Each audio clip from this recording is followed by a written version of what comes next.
Prions tous ensemble.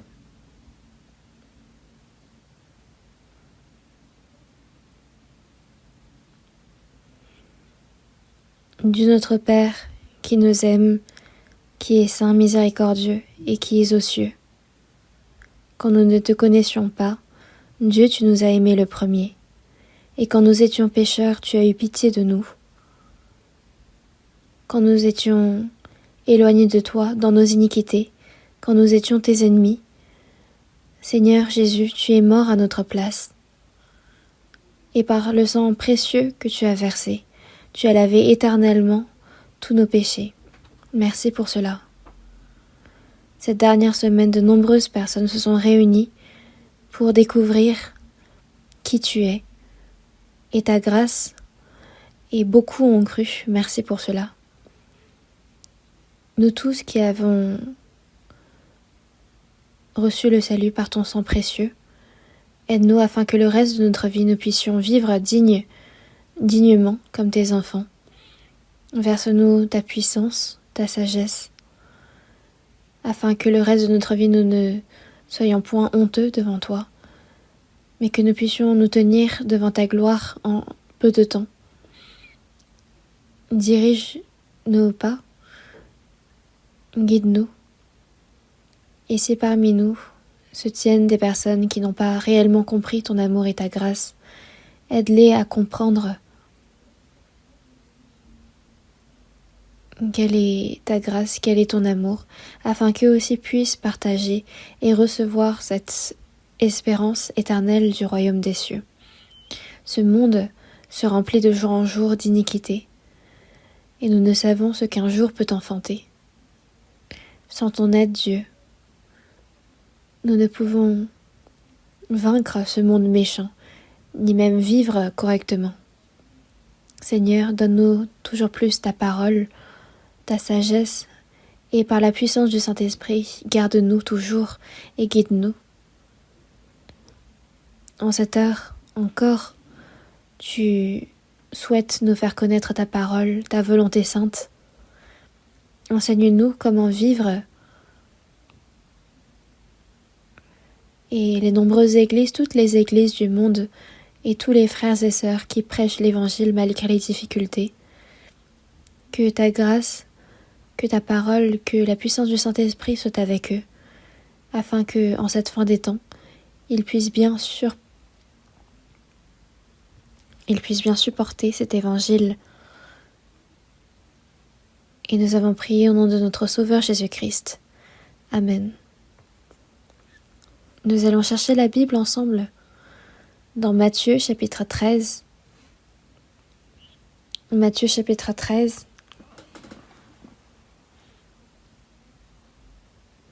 À partir du verset 44. Matthieu chapitre 13, à partir du verset 44 jusqu'au verset 50, je vais lire.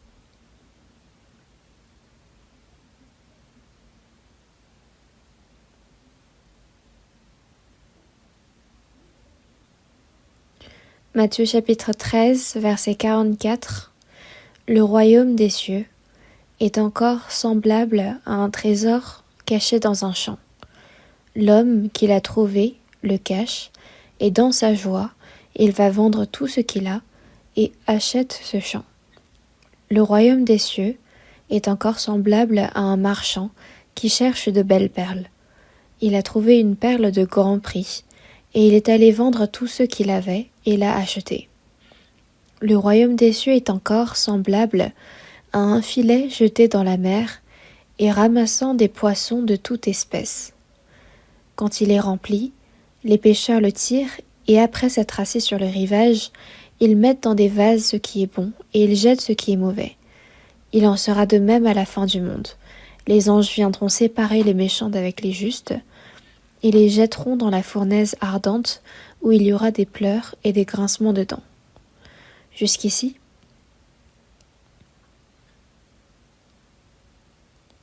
toute cette dernière semaine, nous nous sommes réunis avec zèle et nous avons appris la Bible. Et pas seulement les frères et sœurs, mais de nombreuses nouvelles personnes ont participé pour la première fois et je crois en ce que de nombreuses personnes ont reçu le salut. Merci en tout cas à tous ceux qui ont participé et qui ont œuvré pour le Seigneur. Aujourd'hui, c'est à travers la parole qu'on vient de lire que j'ai intitulé le sermon « Le trésor caché dans un champ ».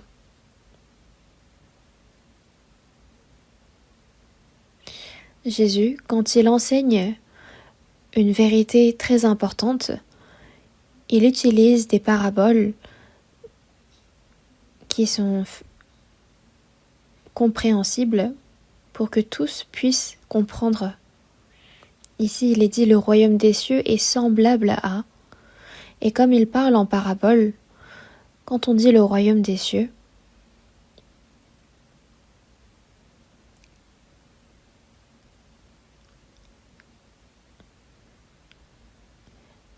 il est en train de décrire son œuvre du salut des hommes dans ce monde et comme quoi il prépare à les faire entrer dans son royaume. Il a utilisé de nombreuses comparaisons, de nombreuses paraboles, et là il dit bien « le royaume des cieux est semblable à ». Jésus, en venant dans ce monde,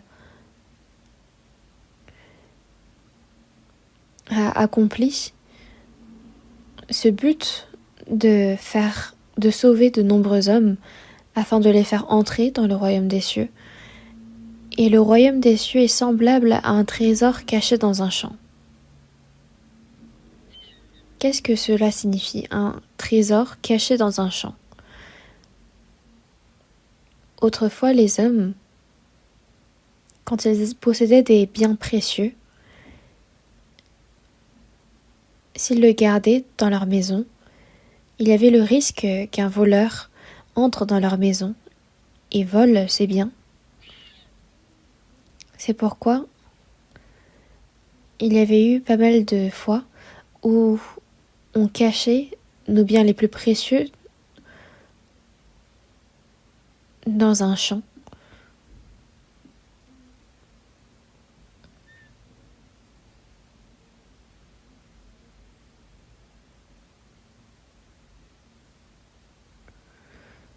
Mais finalement, les personnes qui cachaient leurs trésors dans les champs, quand elles mouraient et qu'elles n'en faisaient pas part à personne, alors on ne pouvait récupérer le trésor.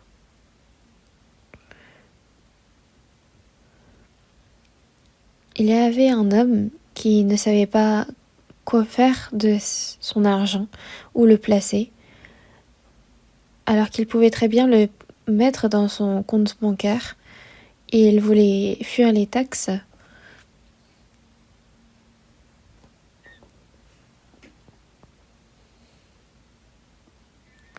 Donc il l'avait caché dans un champ et finalement on avait retrouvé cet argent et c'était même apparu dans les journaux.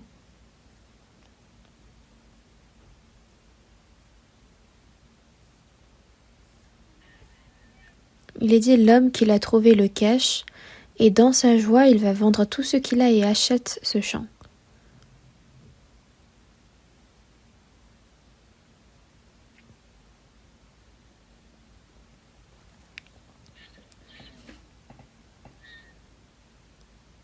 Donc il a sûrement dû avoir des occasions où une autre personne, pas le propriétaire mais une autre, qui emprunte le champ pour travailler la terre.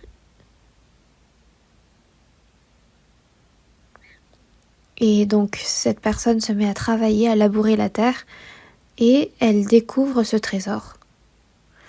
Et quand elle ouvre ce coffre, elle découvre des biens très précieux. Donc elle est choquée et elle le cache immédiatement. Pourquoi ? Parce que vu que ce n'est pas son champ,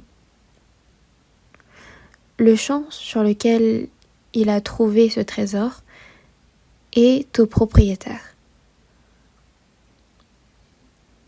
Et parce que ça devient un vol,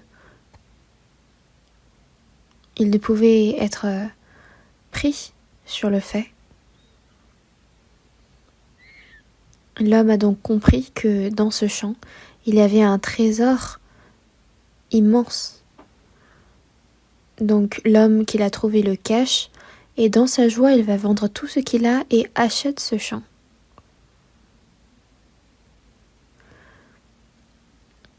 Parce qu'il est tout joyeux, il va tout vendre, que ce soit sa maison, sa vache, ses cuillères, tout ce qu'il peut vendre dans sa maison, il a dû sûrement tout vendre. Il n'est sûrement pas quelqu'un de très riche.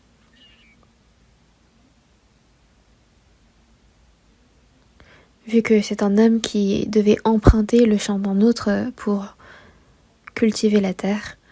Mais il est dit, il va vendre tout ce qu'il a et achète ce champ. Pourquoi a-t-il vendu toutes ses propriétés pour acheter ce champ-là? C'est évident, ce n'était pas parce que il s'attachait à cette terre, mais c'était pour ce trésor. Parce que s'il achète déjà ce champ, alors il peut très bien y retourner pour reprendre le trésor. Donc c'était pour ce trésor finalement qu'il a vendu tout ce qu'il avait. Pourquoi est-ce que Jésus a parlé avec de telles paraboles en disant que le royaume des cieux est semblable à cela? Quand on voit dans le verset 38, il est dit « Le champ, c'est le monde ». Donc le champ, c'est le monde. Mais alors, qu'est-ce que le trésor caché dans un champ?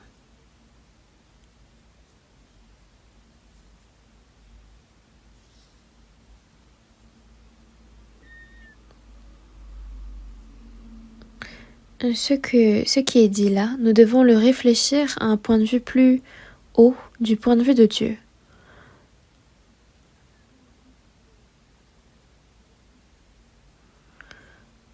Dans Genèse chapitre 3, c'est un monde ici qui a été maudit par le péché d'Adam. Et c'est à la sueur du visage que la terre nous donne à manger.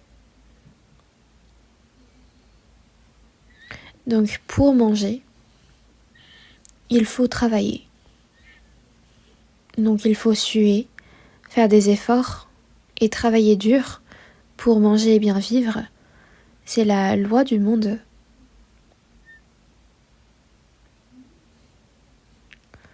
Mais dans cette terre, il y a un trésor caché et secret. Qu'est-ce qu'un trésor? Aux yeux de Dieu, premièrement, ce monde, à cause du péché, a été maudit. C'est pour cela que les hommes doivent, à la sueur de leur visage, en tirer de quoi manger. Mais au milieu de cette terre, il y a un trésor. Quand on regarde dans Genèse chapitre 1, quand Dieu a créé toute chose, il a d'abord créé la terre, puis il a créé les végétaux, les animaux selon leur espèce, et à la fin, Dieu a formé l'homme à son image. Mais pourquoi est-ce qu'il est dit que Dieu a formé l'homme à son image? C'est que l'homme n'est pas une bête, ça vous le savez bien.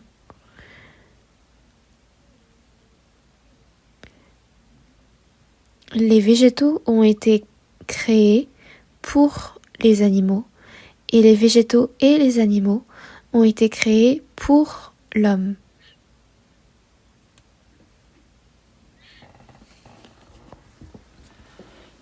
Et l'homme, lui, a été créé pour Dieu, pour son plan, pour son objectif.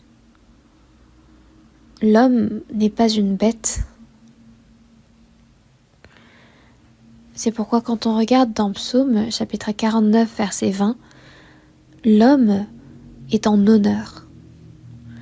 Et d'être en honneur, c'est d'être très précieux.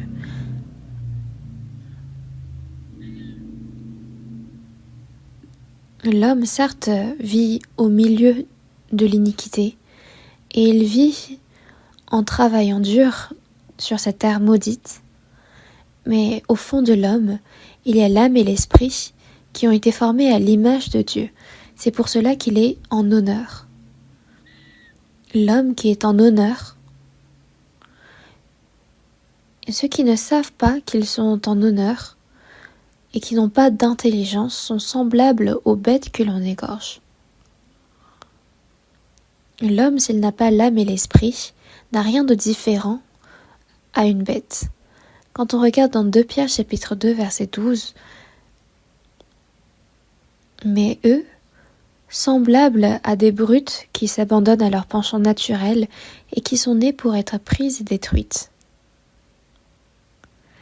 Une bête, qu'elle soit laissée vivante ou qu'elle soit attrapée,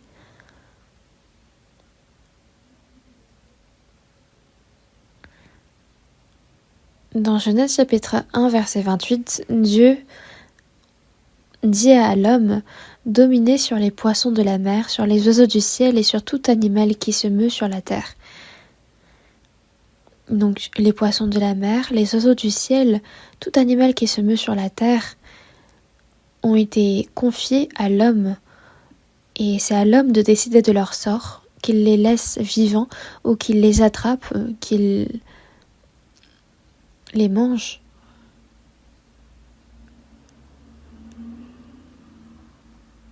Donc, il est dit que les bêtes, c'est des brutes qui s'abandonnent à leur penchant naturel, qui sont nées pour être prises et détruites.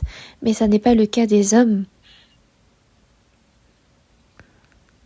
Dieu n'a pas formé l'homme pour qu'il vive et meure semblable à des brutes, à des bêtes. Mais la raison pour laquelle Dieu a formé l'homme pour qu'il soit en honneur devant lui, c'est parce qu'il a formé une âme et un esprit. Dans Jean chapitre 4, verset 24, Dieu est esprit. Et ce qui fait de l'homme un être en honneur, c'est son esprit. Donc d'avoir formé l'homme à son image, c'est pour qu'il devienne son partenaire d'amour.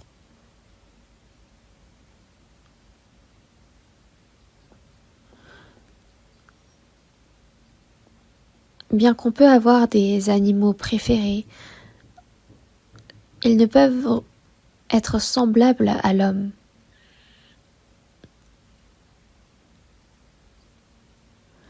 De la même façon, le destinataire de l'amour de Dieu doit ressembler à sa nature, doit être un être spirituel.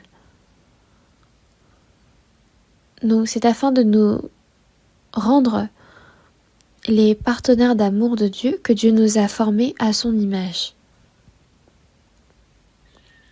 Puis aussi, il nous a créés afin que nous puissions devenir ses héritiers. De devenir héritier de Dieu est quelque chose de très spécial. Qu'est-ce que nous pourrions bien hériter de Dieu? C'est tout son royaume des cieux. À l'enfant qu'on a enfanté, on souhaite lui donner tout ce qu'on a de meilleur que l'on possède. De la même façon qu'un parent souhaite donner tout le meilleur qu'il possède à ses enfants, Dieu souhaite nous donner le meilleur et il souhaite nous donner pour héritage son royaume des cieux. C'est pour cela qu'il nous a formés à son image et notre âme et notre esprit qui ont été formés à l'image de Dieu sont les plus précieux. C'est pourquoi quand on regarde dans Ésaïe chapitre 43, il est dit « Parce que tu as du prix à mes yeux, parce que tu es honoré et que je t'aime », là Dieu ne parle pas seulement au peuple d'Israël qu'il avait choisi, mais également à tous les saints.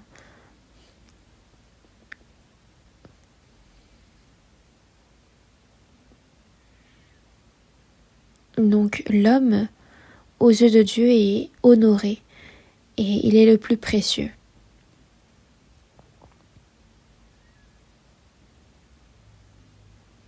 Et c'est afin de nous faire jouir de la gloire éternelle du royaume des cieux, que Dieu nous a formés à son image.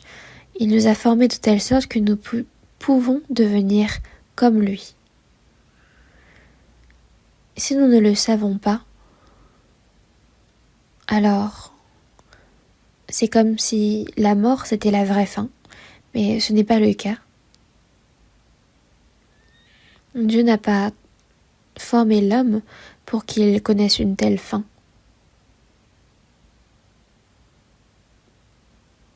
Donc le trésor caché dans un champ représente cette terre qui a été maudite, ce monde maudit à cause du péché. Et l'homme travaille et vit dans ce monde maudit.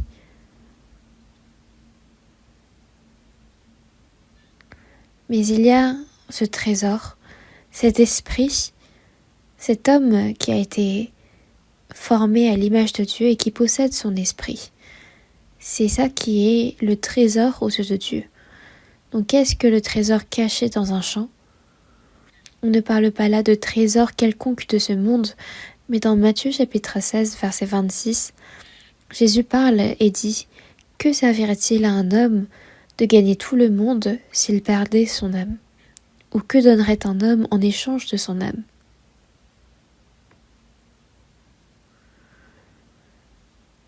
Il y a une chose qui est irremplaçable, quand bien même on aurait tout le monde, c'est son âme. Et on ne parle pas d'une vie d'une dizaine d'années, parce que sur ce point, qu'est-ce qu'on a de différent avec les bêtes ? Il y a également des animaux qui vivent très longtemps, qui vivent des centaines d'années.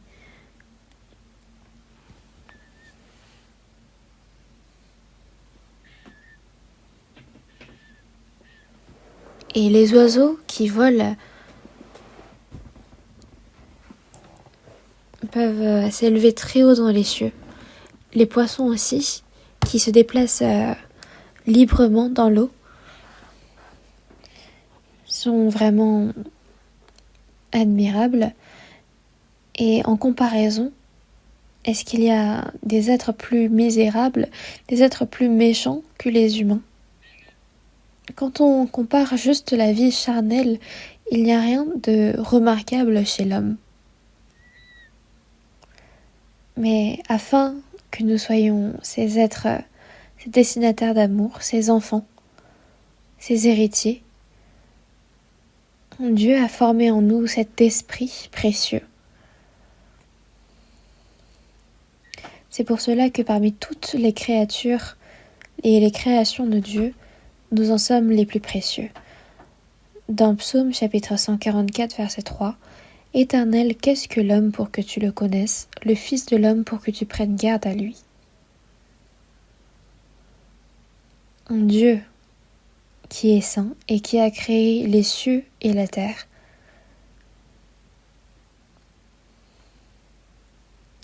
comme il est marqué dans la Bible, l'homme qui est semblable à un vermisseau, pourquoi est-ce que Dieu prend garde à lui ? Pourquoi est-ce qu'il l'aime autant ? Pourquoi ? C'est parce que nous avons cette âme et cet esprit qui ont été formés à l'image de Dieu.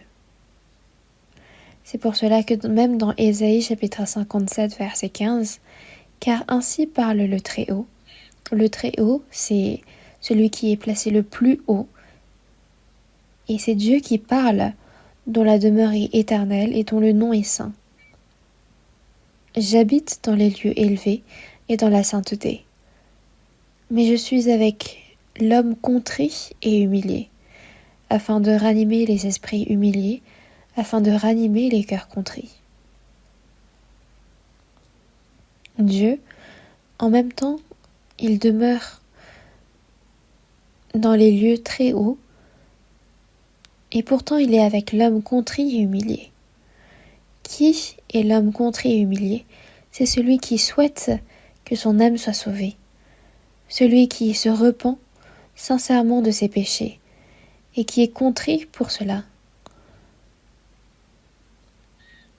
Cette âme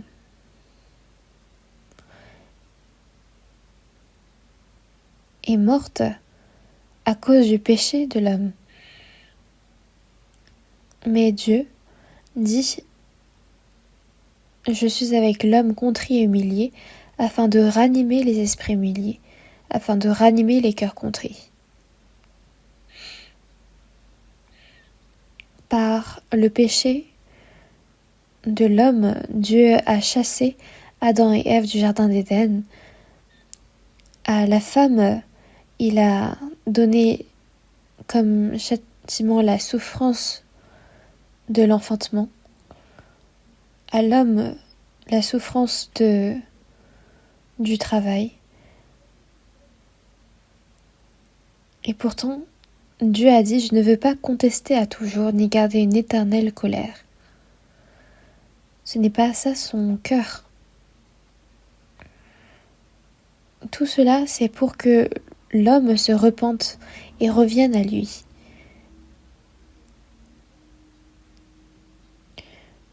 Quand l'enfant fait quelque chose de mal et qu'on le punisse, ce n'est pas pour qu'il meure, mais c'est pour qu'il revienne, pour qu'il se repente. Donc, quand Dieu nous... Dans Lamentation chapitre 3 verset 33, il est bien dit: car ce n'est pas volontiers que Dieu humilie et qu'il afflige les enfants des hommes.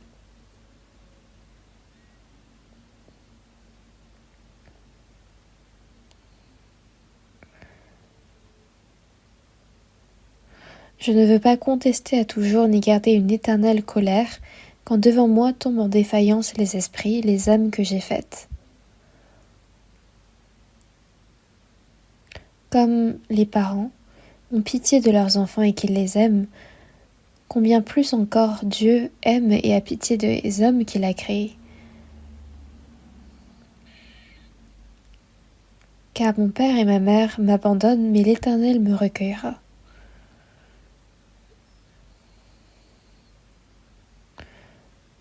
Donc, le trésor caché dans un champ, pour résumer, c'est cette âme et esprit qui ont été placés dans ce monde maudit. Et il n'y a rien de plus précieux que cela. Par exemple, les hommes ont des enfants qu'ils ont enfantés. Et pour eux, leurs enfants sont plus précieux que toute autre chose, n'est-ce pas? Il y avait ce conte pour enfants où un empereur adorait l'argent. Et il est dit qu'il avait prié Dieu ardemment que tout ce que je touche devienne de l'or.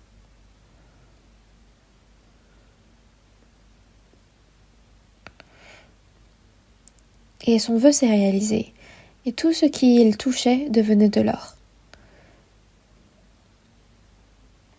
Mais sa fille unique, qu'il aimait tant, s'est précipitée vers lui un matin en disant: papa, et le roi l'a touchée et elle est devenue de l'or. Est-ce que vous pensez que ça lui a fait plaisir? Après, je ne connais pas exactement la suite de l'histoire.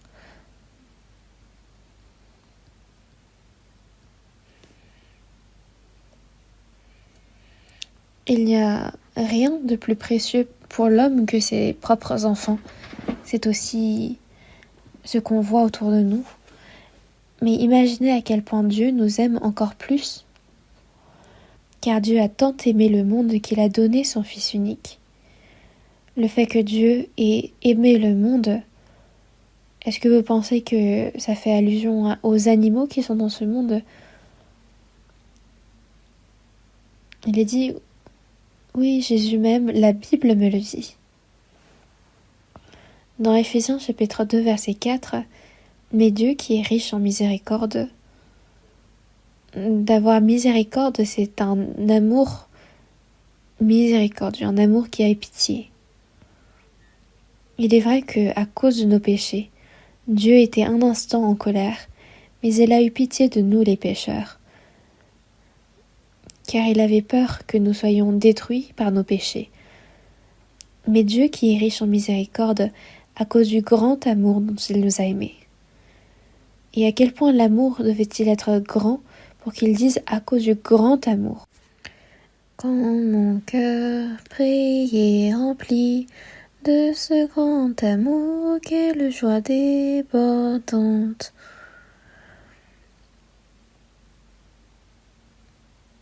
Il est dit que Dieu, qui est riche en miséricorde à cause du grand amour dont il nous a aimés, nous qui étions morts par nos offenses, nous a rendus à la vie avec Christ.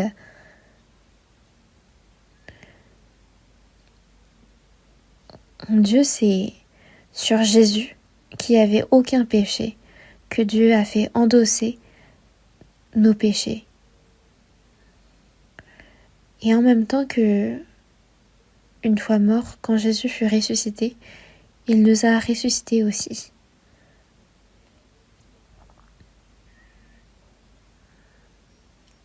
Dieu aime tellement les âmes qu'il a envoyé son Fils unique pour se revêtir d'une chair d'homme. Et la crucifixion était vraiment la pire peine de mort qui pouvait exister chez les Romains. Et c'est Jésus, qui n'avait aucun péché, qui est mort sur la croix pour nous. Il a été frappé de verges de façon si brutale, puis il fut traîné pour être crucifié sur la croix. On lui a mis la couronne d'épines, puis pendant 10 heures, il est resté attaché à la croix. Il a versé tout son sang. À la fin, s'est écrié « Tout est accompli », puis il a rendu la vie. Et pendant 3 heures, le ciel était tout noir. Il n'y avait plus de lumière, et la terre a tremblé. Même la terre a pleuré pour lui.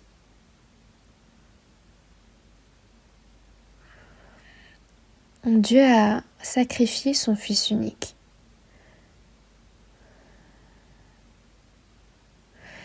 Et il n'y a pas de plus grande grâce que Dieu qui a sacrifié son Fils unique pour nous sauver. Donc, d'avoir vendu tout ce qu'il avait pour acheter ce champ, c'est Dieu qui a sacrifié son Fils unique, Jésus, pour payer le prix de tous nos péchés. Et il faut bien y penser. C'est quelque chose que l'homme ne peut pas faire. Cette terre qui a été maudite à cause du péché. Comment est-ce que l'homme pourrait bien régler ce problème du péché? Par ses moyens, par ses efforts.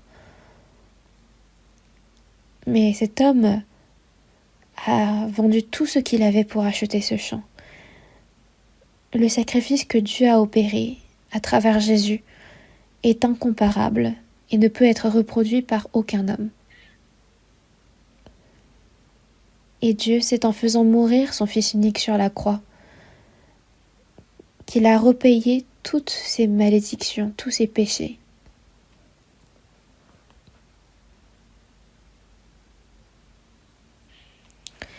Voyons ensemble dans Ésaïe chapitre 43. Ésaïe chapitre 43.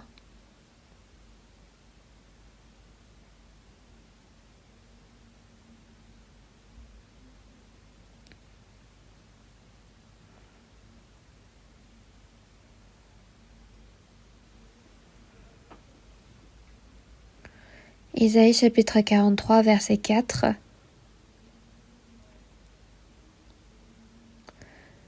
Parce que tu as du prix à mes yeux, parce que tu es honoré et que je t'aime.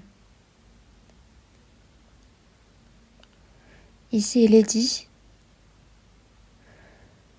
parce que tu as du prix à mes yeux, parce que tu es honoré et que je t'aime, je donne des hommes à ta place et des peuples pour ta vie. Cette parole bien sûr, a été prononcé en référence à comment le peuple d'Israël allait revenir dans la terre maudite à cause de leurs péchés, mais c'était aussi l'ombre de Jésus qui allait mourir pour nous parce qu'il nous aime. Donc pour nous sauver, il a vendu tout ce qu'il avait pour acheter le champ. Et ça fait référence à comment Dieu a envoyé son Fils unique pour repayer le salaire de notre péché. Voyons également dans Ésaïe chapitre 49. Ésaïe chapitre 49, verset 5. Lisons ensemble. « Car je suis honoré aux yeux de l'Éternel, et mon Dieu est ma force. » Jusqu'ici, c'était la fin du verset. « Car je suis honoré aux yeux de l'Éternel, et mon Dieu est ma force. » Quand on regarde la Bible, on se rend compte que nous sommes honorés aux yeux de Dieu. Jésus fait partie de la Sainte Trinité de Dieu, entre le Dieu le Père, le Fils et le Saint-Esprit. Comment est-ce que trois peuvent être un et un peut être trois? Par l'intelligence humaine, on ne peut le comprendre, mais c'est la vérité. Donc Jésus est le même que Dieu, et il a laissé sa place pour, dans Philippiens chapitre 2 verset 6, lequel existant en forme de Dieu, quand on regarde à partir du verset 5, il est dit que Jésus existait en forme de Dieu, mais il n'a point regardé comme une proie arrachée d'être égal avec Dieu, mais ayant paru comme un simple homme, il s'est humilié lui-même. Dieu s'est humilié pour devenir comme un serviteur. Et non seulement il s'est humilié, mais il s'est humilié lui-même, se rendant obéissant jusqu'à la mort, même jusqu'à la mort de la croix. Jésus s'est humilié lui-même pour la volonté de Dieu le Père, se rendant obéissant jusqu'à la mort de la croix. Dieu nous a tellement aimés, et pour me sauver, c'est le Fils unique de Dieu qui est mort à ma place. Il n'y a rien de plus surprenant que ça.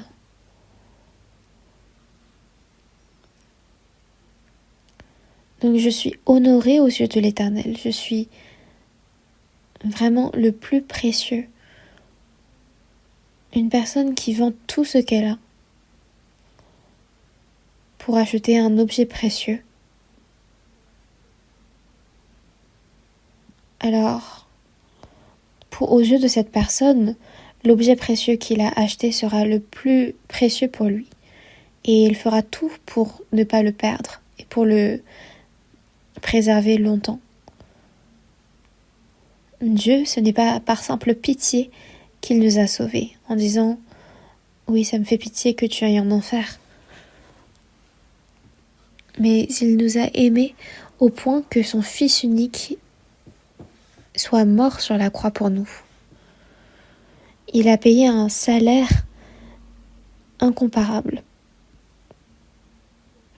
Et par notre sagesse, nous ne pouvons comprendre. Donc je suis honoré aux yeux de l'Éternel. Dans Jean chapitre 10, verset 28, je leur donne la vie éternelle et elles ne périront jamais, et personne ne les ravira de ma main. Et personne ne les ravira de ma main. Parce que Dieu a payé un salaire immense pour nous sauver. Nous sommes dans les mains du Seigneur, et personne, même le diable, ne peut nous les ravir de sa main. Nous sommes à la fois dans la main du Père, du Fils et du Saint-Esprit. Nous sommes gardés par la Sainte Trinité. Donc une personne qui a reçu l'assurance du salut n'a pas le risque d'aller en enfer.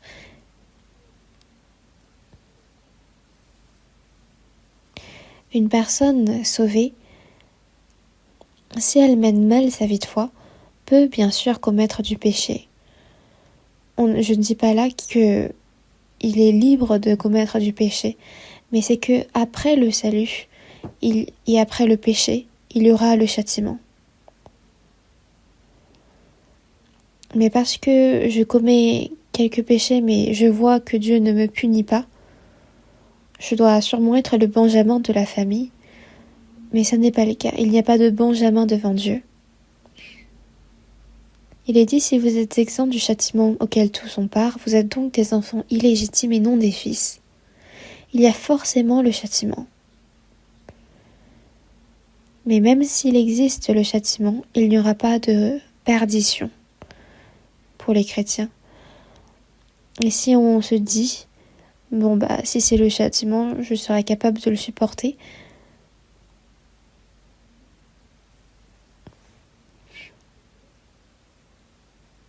Il faut que nous vivons pour la volonté de Dieu, pour sa gloire, avec un cœur reconnaissant envers lui.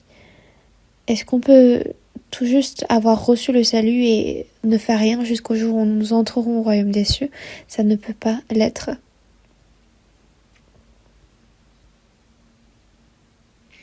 Un trésor caché dans un champ, c'est notre âme et notre esprit qui sommes au milieu de ce monde et qui ont été formés à l'image de Dieu, qui ont été rachetés par le sang de Jésus. Et il est dit, car Dieu a tant aimé le monde qu'il a donné son Fils unique, afin que quiconque croit en lui ne périsse point, mais qu'il ait la vie éternelle. Il nous a donné son Fils unique. Et afin de sauver les âmes de la perdition éternelle, Dieu a donné son Fils unique.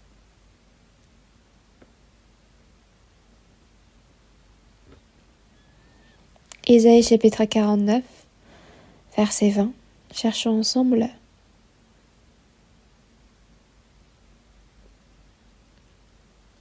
Ésaïe chapitre 49, verset 20. Lisons ensemble.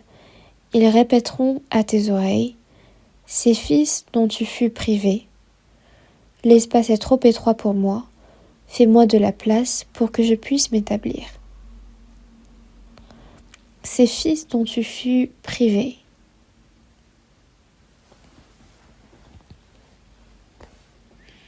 Nous sommes nés au milieu de beaucoup de souffrances comme les enfants de Dieu.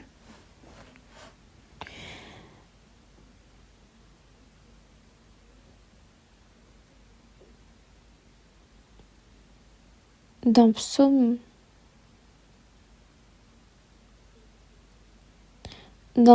chapitre 144, voyons ensemble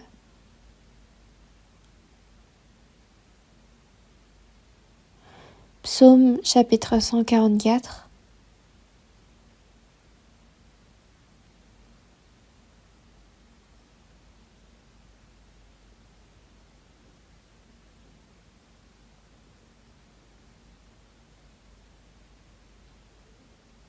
Verset 3. Lisons ensemble. Éternel, qu'est-ce que l'homme pour que tu le connaisses? Le Fils de l'homme pour que tu prennes garde à lui. Éternel, c'est le Dieu créateur des cieux et de la terre. Créateur, qu'est-ce que l'homme pour que tu le connaisses? Le Fils de l'homme pour que tu prennes garde à lui. Pour que tu prennes autant garde à lui.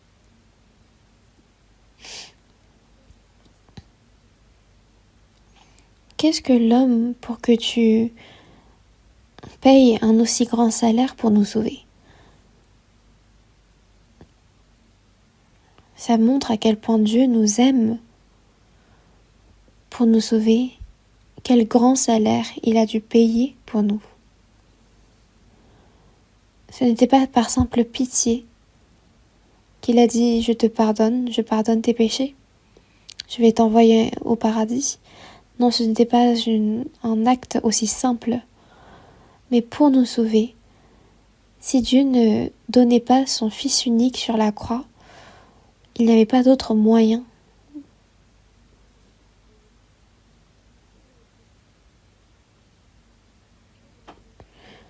Voyons également dans 1 Timothée,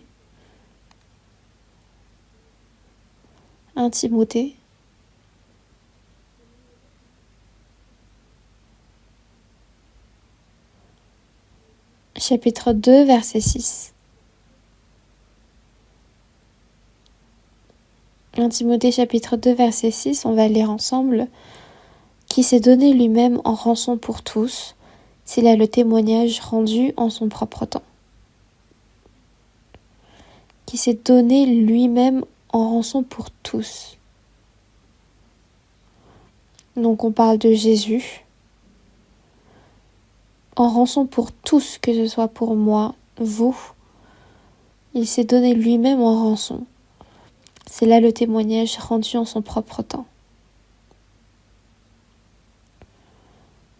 La rançon, c'est l'argent qui est payé à la place d'eux, afin de libérer les pécheurs. Jésus a payé un prix important. Mais là, on ne parle pas là d'un argent, mais c'est Jésus lui-même qui est devenu le sacrifice d'expiation.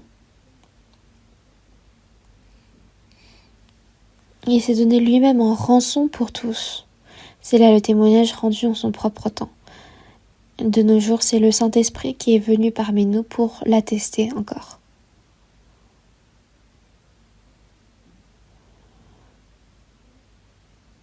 Afin de sauver les âmes, Dieu a payé un grand prix et nous devons y réfléchir. Il est dit que l'homme a vendu tout ce qu'il avait et qu'il a acheté le champ.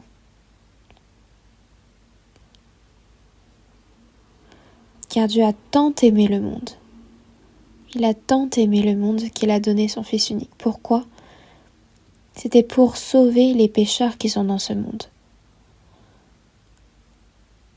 C'était pour trouver le trésor caché dans ce champ. Voyons également dans Romains chapitre 5, verset 8. Romains chapitre 5, verset 8.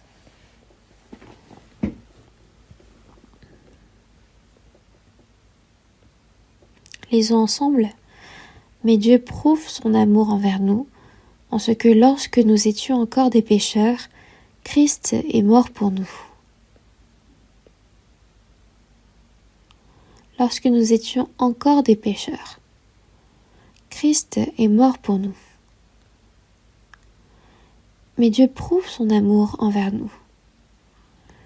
Lorsque nous étions encore des pécheurs, nous étions ennemis de Dieu à cause de nos péchés. Au verset 10, il est dit « Lorsque nous étions ennemis ». Quand nous étions ennemis, quand nous étions encore des pécheurs à cause de nos péchés, Christ est mort pour nous. Et Dieu prouve par là son amour envers nous. À quel point devait-il nous aimer pour que, alors que nous étions encore des pécheurs, alors que nous étions ses ennemis à cause de nos iniquités, Christ est mort pour nous. Est-ce que l'on pourrait imaginer cela ? Il a dû payer un si grand prix. Voyons également dans 1 Jean chapitre 4.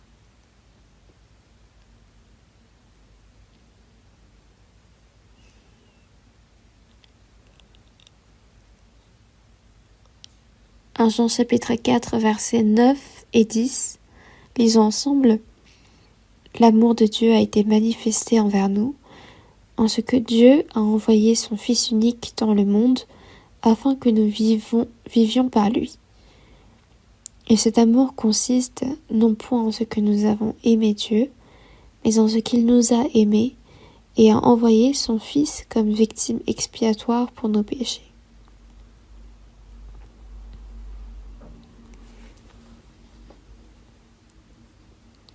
Dieu a envoyé son Fils unique dans le monde. Il ne l'a pas seulement envoyé, mais il l'a envoyé de telle sorte qu'il meurt pour nous. Et qu'il l'ait envoyé comme victime expiatoire, c'est pour nous sauver de nos péchés. Et cet amour consiste non point en ce que nous avons aimé Dieu, Comment pourrions-nous aimer Dieu au milieu de tous nos péchés? Ce ne sont pas nous qui avons aimé Dieu, mais c'est en ce qu'il nous a aimés et a envoyé son Fils comme victime expiatoire pour nos péchés. À cause de nos péchés, nous étions ennemis de Dieu, mais pour nos péchés, il a été envoyé comme victime expiatoire, et par la mort de Jésus sur la croix, nous avons été réconciliés avec Dieu. Il a établi la paix par la croix. C'est ainsi qu'il nous a sauvés. Retournons à Romains chapitre 8.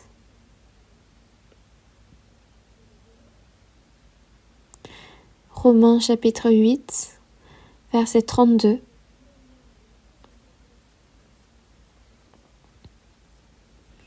Romains chapitre 8, verset 32, on va lire ensemble également.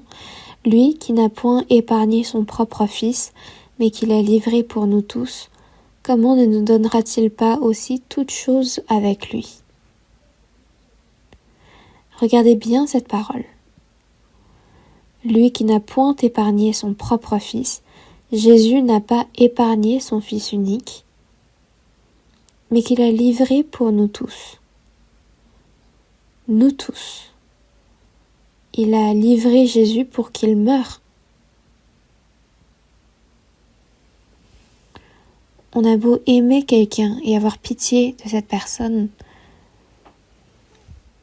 est-ce qu'il y a parmi nous quelqu'un qui est capable de donner son enfant unique pour qu'il meure pour cette personne? Dieu qui est saint a envoyé son Fils unique et il l'a livré pour nous tous, jusqu'à ce qu'il meure pour nous tous.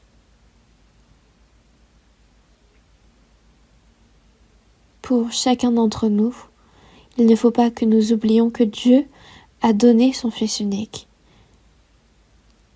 Il ne faut pas oublier à quel point notre salut est grand et étonnant.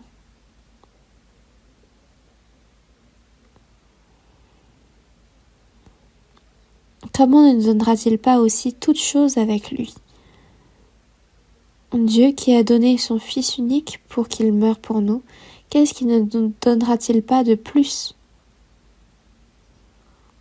Dieu souhaite nous donner toutes choses, toutes bonnes choses. Et même pendant que nous vivons sur cette terre, parce que la chair est toujours encore vivante sur cette terre, afin de nous éprouver, Dieu nous accorde des souffrances temporaires, mais il ne faut pas oublier que Dieu nous aime. Lui qui n'a point épargné son propre Fils, mais qui l'a livré pour nous tous, comment ne nous donnera-t-il pas aussi toutes choses avec lui? Nous devons croire en ce que Dieu souhaite nous donner toutes bonnes choses. Mais donc ce champ a changé de propriétaire, n'est-ce pas? On est parti du diable. À cause du péché, nous étions sous l'emprise du diable, mais parce que le salaire du péché a été payé, nous sommes redevenus la propriété de Dieu.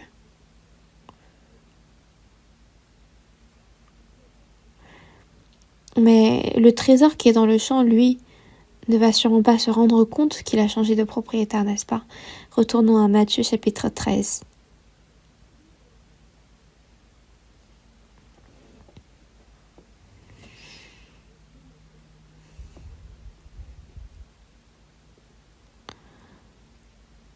Matthieu chapitre 13, verset 45. Le royaume des cieux est encore semblable à un marchand qui cherche de belles perles. Il a trouvé une perle de grand prix, et il est allé vendre tout ce qu'il avait et l'a acheté. Le royaume des cieux. Qu'une personne soit sauvée et qu'il aille au royaume des cieux, c'est comme un marchand qui cherche de belles perles. Depuis les temps anciens, les belles perles avaient une valeur incomparable. C'est pour cela que dans l'Ancien Testament, il y a pas mal de paroles qui comparent la sagesse aux perles précieuses. De la même façon, ici, on dit bien le royaume des cieux est semblable à un marchand qui cherche de belles perles. Donc il y avait un homme qui avait pour soi le plus cher de trouver des belles perles. Mais il en a trouvé une de grand prix.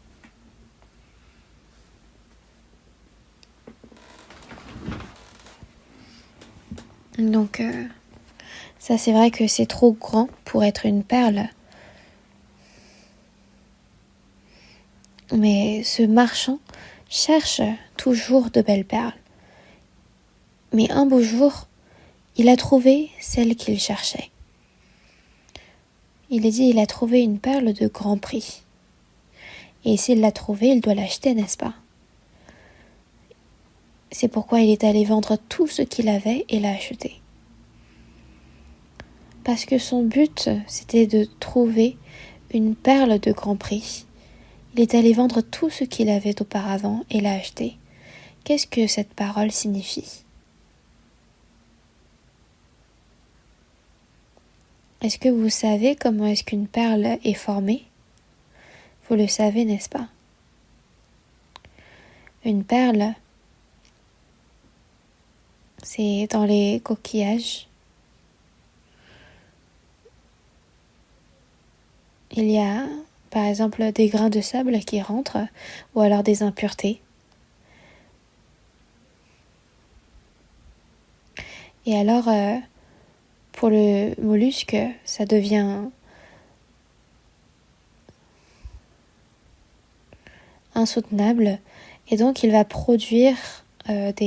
sécréter des produits qui vont s'accumuler au fil du temps pour essayer d'éliminer l'élément extérieur. Et c'est ça qui devient petit à petit, progressivement, une perle. Donc une perle est formée à l'issue de beaucoup de souffrances. Dieu souhaite donner à l'homme ce qui est de plus précieux, ce qui est de meilleur. Et l'homme lui-même est venu chercher ce qui est de plus précieux. Et qu'est-ce que cette perle de grand prix? C'est cette sagesse de la vie éternelle.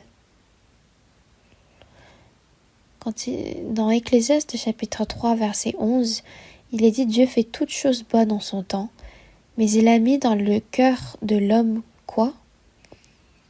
La pensée de l'éternité.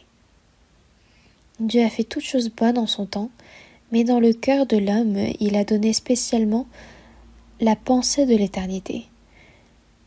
C'est cet appel vers l'éternité que demande notre âme et notre esprit. Et nous avons trouvé cette vie éternelle. Et c'est à travers les souffrances de Jésus sur la croix. C'est cela la grâce et la vérité de Dieu.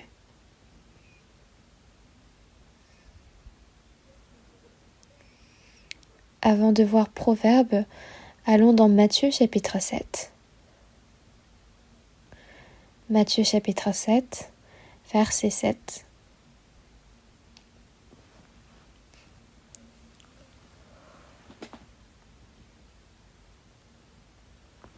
Matthieu chapitre 7, verset 7, lisons ensemble.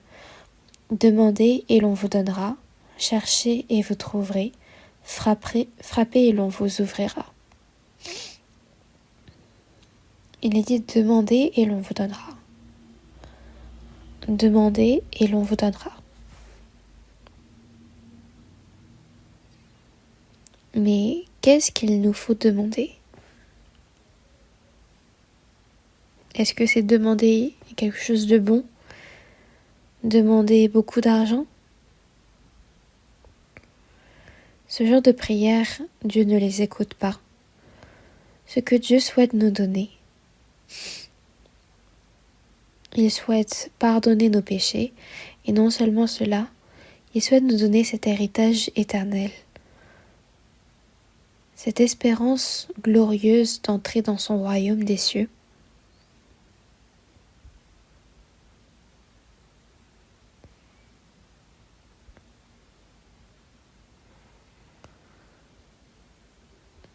Nous ne sommes pas dans ce monde pour acquérir les conforts de la chair, ce qui est bon à manger, de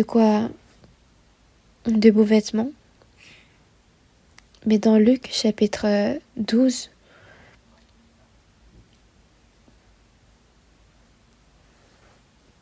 verset 19, on voit un riche qui avait accumulé de nombreuses richesses et qui disait à son âme, « Mon âme, tu as beaucoup de biens en réserve pour plusieurs années.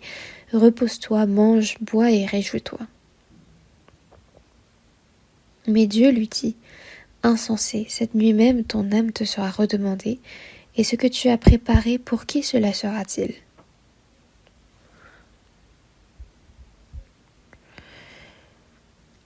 Tu as beaucoup de biens en réserve pour plusieurs années. Mon âme, repose-toi, mange, bois, réjouis-toi. Est-ce que vous pensez vraiment que l'âme se réjouit de bien manger, de bien boire, de tout cela? Si c'était de cela que l'âme se réjouit, qu'est-ce qu'on aurait de différent avec les bêtes? Les bêtes séjournent dans ce monde et se réjouissent de ce qu'ils boivent, de ce qu'ils mangent. Et finalement, quand ils meurent, c'est la fin. Mais ce n'est pas le cas de l'homme.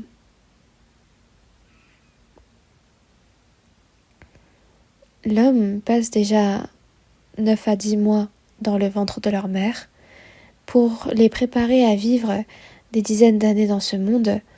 Et ces dizaines d'années qu'ils vivent dans ce monde, je les prépare à l'éternité qu'ils vont vivre dans l'au-delà. Donc, ces dizaines d'années que l'on vit sur cette terre, il faut les passer à préparer son âme et chercher la vérité qui leur permet d'entrer dans le royaume des cieux. Mais ici, il est dit, repose-toi, mange, bois et réjouis-toi. Dans 1 Corinthiens chapitre 15, verset 32, mangeons et buvons, car demain nous mourrons.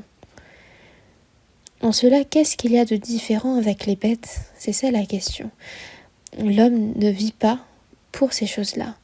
Ce n'est pas pour cette joie-là que l'homme vit. Dans Jérémie chapitre 29, verset 13, « Vous me chercherez, vous me trouverez, si vous me cherchez de tout votre cœur. » De tout notre cœur. Si on cherche et on cherche encore et encore, le Seigneur vient à notre rencontre. Donc, il a fait en sorte que notre âme puisse rencontrer Dieu.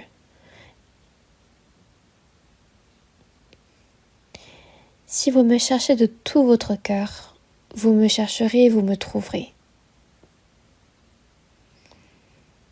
Voyons ensemble le Proverbe, chapitre 3.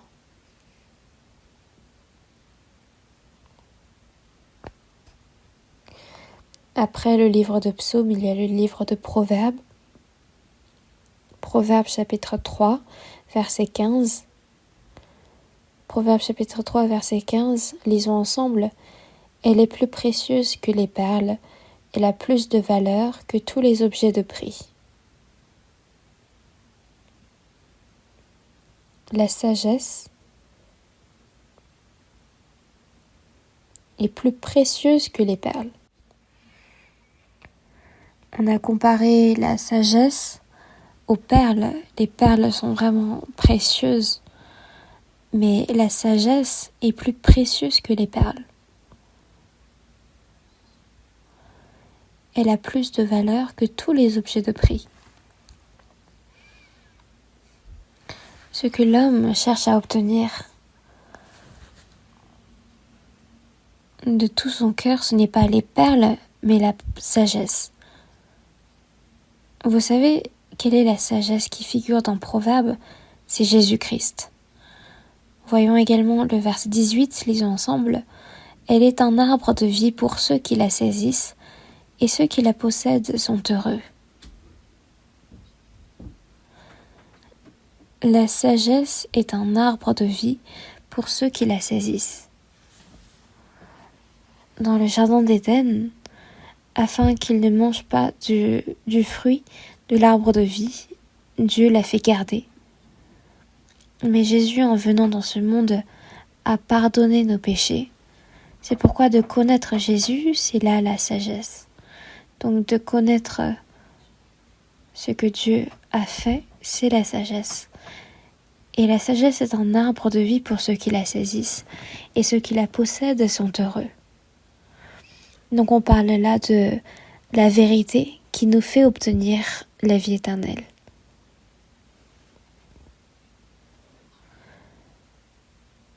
Ce que Dieu a fait pour nous, il a envoyé son Fils unique pour mourir sur la croix à notre place. Il a pardonné nos péchés. Donc ce que Dieu a fait pour nous, le Saint-Esprit nous le fait comprendre désormais. Dans Colossiens chapitre 1 verset 6, il est au milieu de vous, comme c'est aussi le cas parmi vous depuis le jour où vous avez entendu et connu la grâce de Dieu conformément à la vérité. C'est quand on a compris réellement la grâce de Dieu qu'on a trouvé cette perle de grande valeur.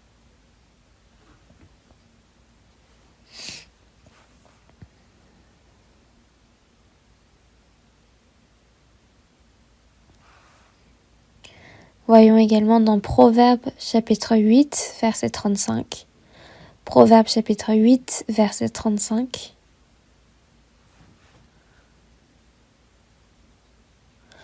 Chapitre 8, verset 35, lisons ensemble. « Car celui qui me trouve a trouvé la vie, et il obtient la faveur de l'Éternel. » Car celui qui me trouve a trouvé la vie. Donc ici on parle de qui? On parle de Jésus. La sagesse qui apparaît dans le livre des Proverbes fait tout le temps référence à Jésus.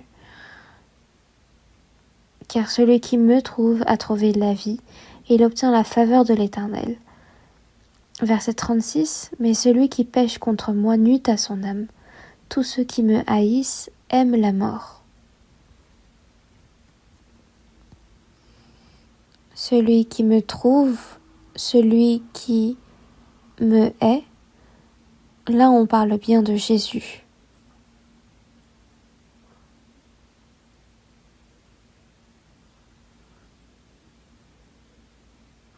Donc d'avoir trouvé une perle de grand prix, celui-là est allé vendre tout ce qu'il avait, puis il a acheté cette perle. Nous, quand nous avons été sauvés, nous avons été rachetés gratuitement par la grâce de Dieu.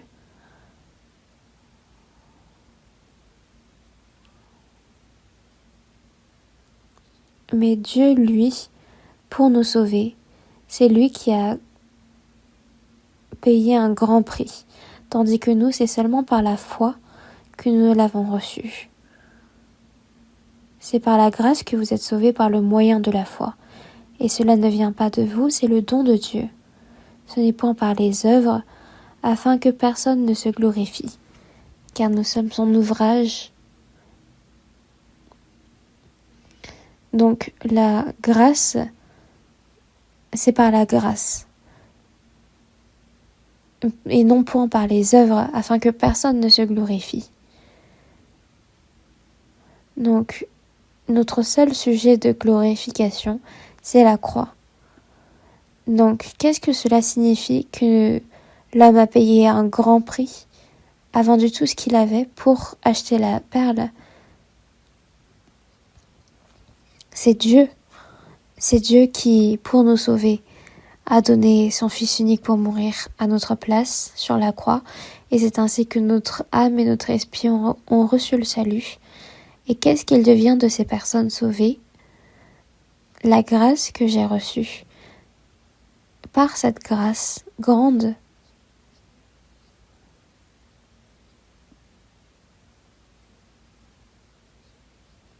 c'est de donner à présent le reste de notre vie pour prêcher cette vie éternelle.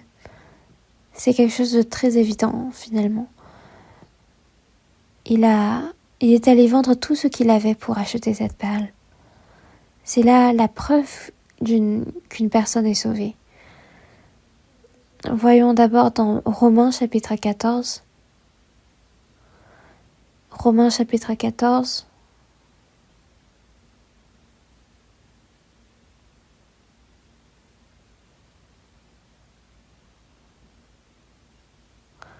Versets 7 et 8, lisons ensemble. En effet, nul de nous ne vit pour lui-même, et nul ne meurt pour lui-même. Car si nous vivons pour le Seigneur, et si nous mourrons pour le Seigneur.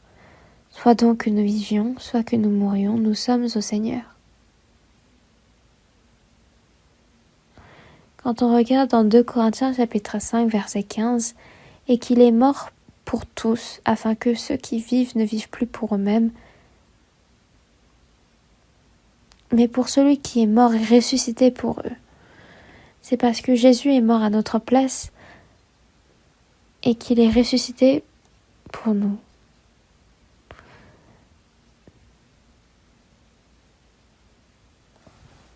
Est-ce que vous savez pourquoi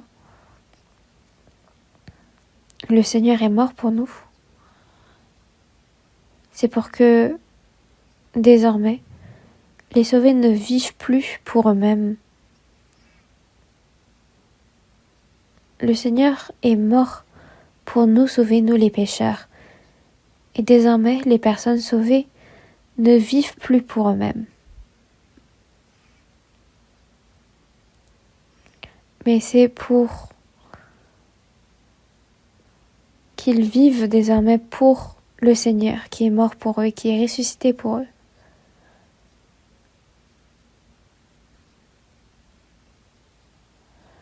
Donc, toutes les personnes qui croient en ce que Jésus a fait, désormais, il n'y a nul de nous qui vit pour lui-même et nul de nous qui meurt pour lui-même. Car si nous vivons pour le Seigneur, et si nous mourrons pour le Seigneur.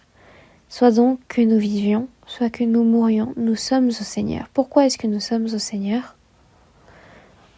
Dans 1 Corinthiens chapitre 6, versets 19 et 20, il est dit vous ne vous appartenez point à vous-même, car vous avez été rachetés à un grand prix. Glorifiez donc Dieu dans votre corps et dans votre esprit qui appartiennent à Dieu.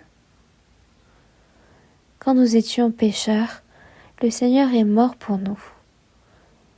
Et la personne qui comprend cette vérité, par le sang précieux que Jésus a versé à Golgotha,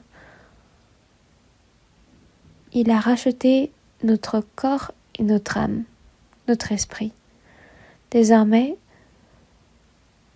parce qu'il nous les a rachetés à un grand prix, notre corps et notre esprit ne nous appartiennent plus à nous-mêmes, car tout cela a été racheté par le sang du Seigneur. C'est pourquoi je ne suis plus digne de vivre pour moi-même et de mourir pour moi-même, parce que je ne m'appartiens pas à moi-même. Qu'en pensez-vous? En effet, nul de nous ne vit pour lui-même et nul ne meurt pour lui-même. Une personne qui vit pour elle-même et qui meurt pour elle-même,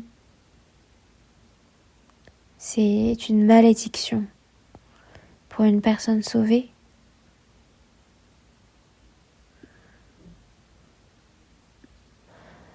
parfois je me dis que j'aimerais me tenir vite devant le Seigneur. Et ce cœur-là me vient souvent quand je suis occupée et que j'ai des tâches à faire.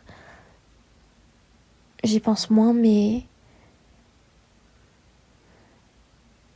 quand il y a des choses à faire sur cette terre, je suis content car on m'a confié des œuvres, et s'il n'y en a pas, j'aimerais vite rejoindre le Seigneur. Et l'apôtre Paul disait lui-même, j'ai le désir de m'en aller et d'être avec Christ, ce qui de beaucoup est le meilleur. L'apôtre Paul avait ce désir d'aller et d'être avec Christ, qui est de beaucoup le meilleur.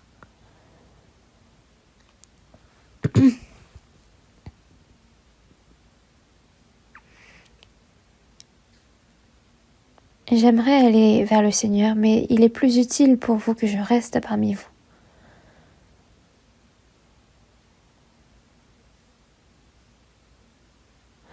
Donc, si nous vivons pour le Seigneur. Si je vis pour toi. Si je meurs pour toi. Que je vive ou meure, je suis à toi. On connaît bien ce cantique, n'est-ce pas? Mais est-ce que ça l'est vraiment pour vous? Le Seigneur pourrait dire « Ah mais tu mens bien ». Si dans le cœur cela ne s'applique pas en vérité, ça devient un mensonge. Donc si je vis, c'est pour le Seigneur. Si je meurs, c'est pour le Seigneur. Peu importe ce que je fais, pour le Seigneur. Et il faut que nous soyons prêts à mourir pour le Seigneur. C'est alors que nous serons prêts à vivre pour le Seigneur. Est-ce que vous êtes prêts à mourir pour le Seigneur?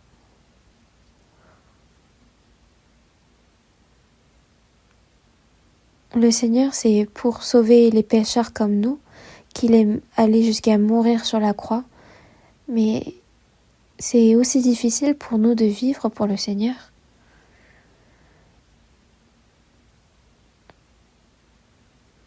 Pour sauver un pécheur comme moi, le Seigneur est mort. Et je ne serais pas prêt à mourir 100 fois pour lui, ce ne serait pas assez.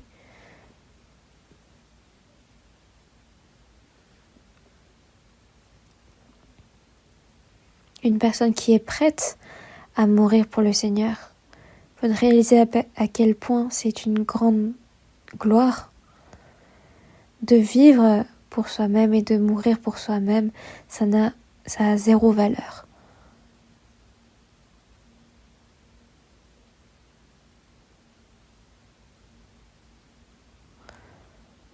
Nul de nous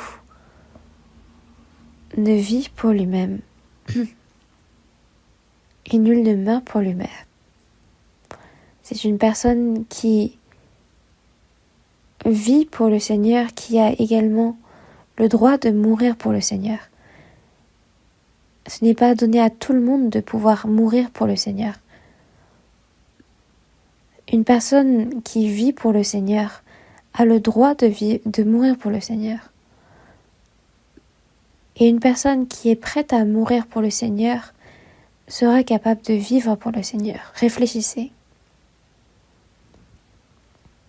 Soit donc que nous vivions, soit que nous mourions, nous sommes au Seigneur. Je ne m'appartiens pas à moi-même. Si le Seigneur dit de mourir, il faut mourir. Si le Seigneur dit de vivre, on vit. Car Christ est mort et il a vécu afin de dominer sur les morts et sur les vivants. Afin de quoi? Que nous vivions ou que nous mourions,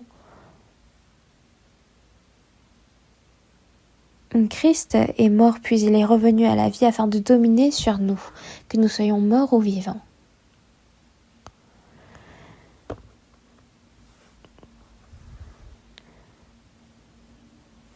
Que je vive ou que je meure, Seigneur, que ta volonté se fasse. N'est-ce pas une vérité incontestable?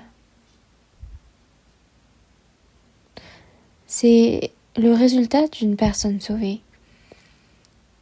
Après le salut, est-ce qu'on dit juste « Oh merci Seigneur, on se revoit au royaume des cieux » Non, dès le moment où on reçoit le salut, on change.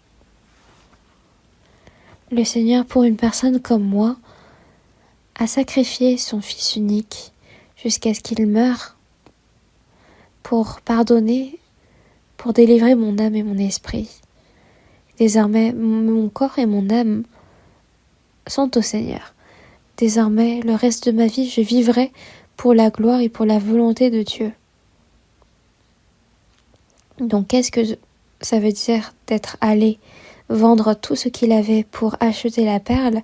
C'est que désormais, le reste de sa vie, complètement, je vivrai pour le Seigneur. Dans Psaume chapitre 116, verset 12, « Comment rendrai-je à l'Éternel tous ses bienfaits envers moi ?»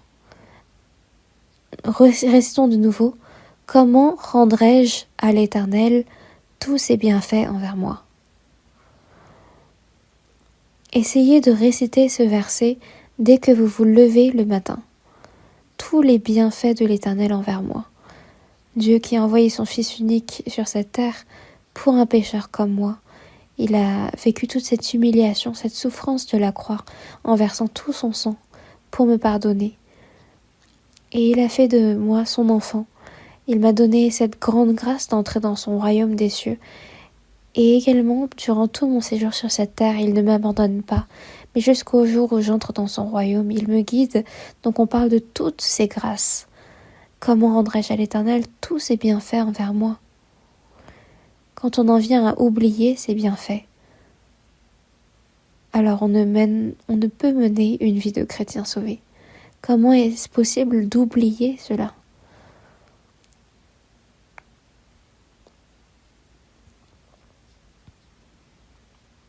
Je ne suis pas capable de rendre tous les bienfaits, sûrement.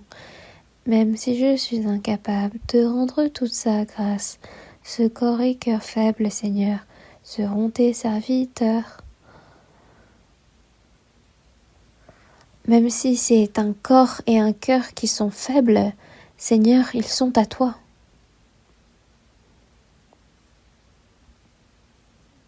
C'est le fruit d'une personne sauvée.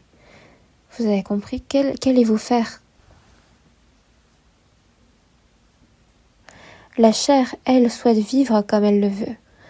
Même dans les personnes sauvées, il y a, avant que notre personnalité change, il y a notre homme intérieur qui essaye de s'imposer.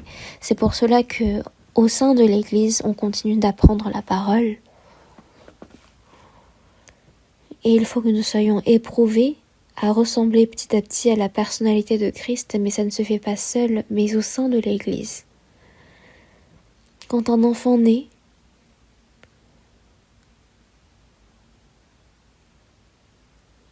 il y a la mère, le père, la grande sœur, le grand frère, la tante, l'oncle.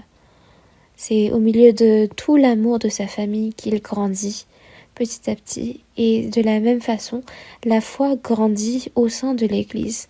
Dans 1 Pierre chapitre 2 verset 2, « Désirez comme des enfants nouveau-nés le lait spirituel et pur, afin que par lui, vous croissiez pour le salut. » Donc c'est un salut qui grandit. On parle là de la croissance. Et quand la foi grandit, on aura la force de vivre avec courage et force pour le Seigneur. C'est pour cela qu'il faut rester attaché à l'Église. Il ne faut pas faire des allers-retours. Donc, ne pas manquer le dimanche, ne pas manquer le sermon du mercredi, là où les saints se réunissent, participer également à la communion. Et éloignez-vous un peu plus des amis de ce monde. Il est bien dit, ne vous y trompez pas, les mauvaises compagnies corrompent les bonnes mœurs. Les amis méchants de ce monde essayent de nous enlever ce cœur de vouloir vivre pour le Seigneur. Donc, les amis de ce monde, il faut s'en rapprocher temporairement pour les évangéliser, mais il ne faut pas s'attacher à eux, parce que le diable se sert de ses amis pour nous faire tomber dans la foi. Et il est dit que c'est des mauvaises compagnies qui corrompent les bonnes mœurs. Donc il faut faire attention, car mon corps, mon esprit ne sont plus à moi désormais. Je n'ai plus la liberté, mais Même quand je vis, c'est pour le Seigneur. Mon corps et mon esprit, c'est par la mort de Jésus sur la croix, par sa résurrection, ils sont devenus désormais honorés devant Dieu. C'est pour cela que quand on regarde dans 2 Corinthiens chapitre 5 verset 9, c'est pour cela aussi que nous nous efforçons de lui être agréables, soit que nous demeurions dans ce corps, soit que nous le quittions. L'apôtre Paul, qu'il vive ou qu'il meure, s'est efforcé à être agréable au Seigneur. Car il nous faut tous comparaître devant le tribunal de Christ. Après notre salut, comment nous avons vécu notre vie va être révélé au retour du Seigneur, lors du tribunal de Christ, afin que chacun reçoive selon le bien ou le mal qu'il aura fait, étant dans son corps. De faire la volonté du Seigneur, c'est faire le bien, et de vivre selon sa propre chair, c'est de faire le mal. Et comment nous avons vécu notre vie après le salut jusqu'au retour du Seigneur, tout va être calculé. Et comment est-ce que ça va être calculé? Une personne sauvée va bien au royaume des cieux, mais le niveau de gloire sera différent. Pour l'apôtre Pierre, l'apôtre Paul, pour Lydia chrétienne qui a été lapidée, le salut est le même pour tous, mais la gloire qui nous attend au royaume des cieux sera différente.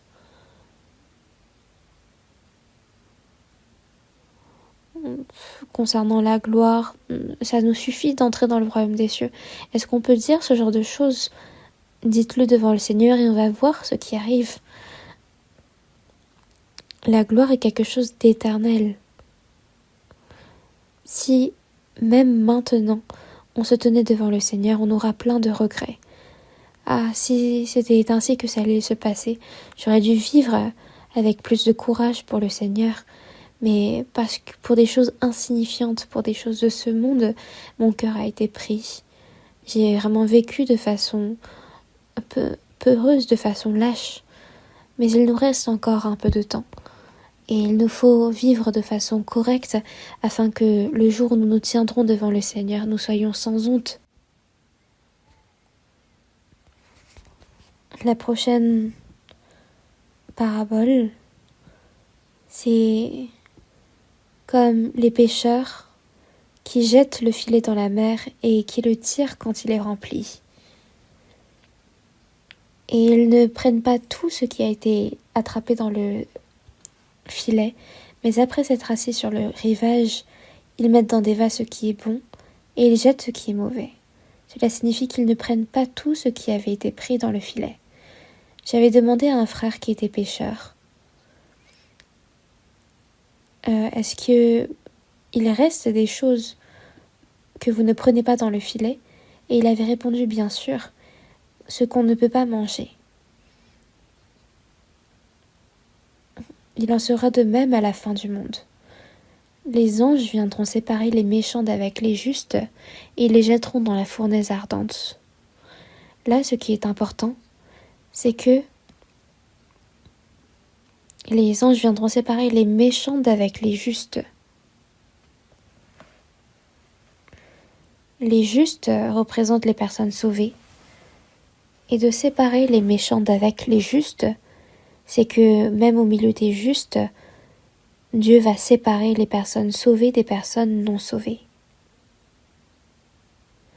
Et ils les jetteront dans... Après s'être assis sur le rivage, ils mettront dans des vases ce qui est bon et ils jetteront ce qui est mauvais. Il en sera de même à la fin du monde. Les anges viendront séparer les méchants d'avec les justes. Ils les jetteront dans la fournaise ardente où il y aura des pleurs et des grincements de dents. Il y en a qui se disent être sauvés, mais ce n'est pas des justes, mais des méchants. Et les anges viendront les prendre, les séparer et les jetteront dans la fournaise ardente. Ne vous trompez pas vous-même. Sans même avoir compris la grâce de Dieu, faire semblant d'avoir reçu le salut, alors que vous vivez comme bon vous semble dans ce monde, ce n'est pas droit devant Dieu, et Dieu ne va pas le recevoir. pour nous sauver. Dieu a payé un tellement grand prix. Et désormais, le reste de ma vie, je dois vivre pour le Seigneur et m'en aller vers le Seigneur. Ainsi, qu'il soit allé vendre tout ce qu'il avait pour acheter la perle, c'est de donner ma vie qui a été rachetée par le Seigneur pour le Seigneur. Devant a été préparée la scène. Donc nous allons faire la cérémonie de la scène pendant quelques temps. Mais ça va se faire vite, il faut juste prier un instant ensemble. Dieu notre Père miséricordieux,